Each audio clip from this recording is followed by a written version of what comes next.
Şəkildəki yaya 4 kiloqram kütləli cisim asılaraq 10 sm uzanaraq tarazlığa gəlir.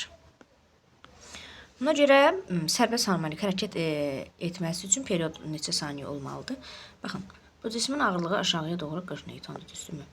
Uzanır, gəlir, artıq tarazlıqda qalır. Ona görə də Kx bərabər olmalıdır mj-yə. Düzdürmü?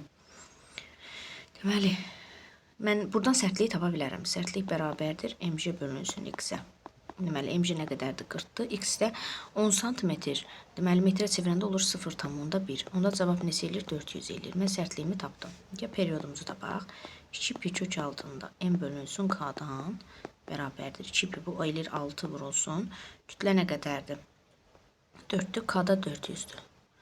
4 ilə 400 ixtisar gedər, aşağıda qalır 100. 1 bölünsün 100-dən də 1 bölünsün 10 çıxır da, düzdürmü? İndi 2-yə ixtisar aparsaq 5 burada qalır, 3 burada qalır. Cavab olur 5-də 3, B variantı.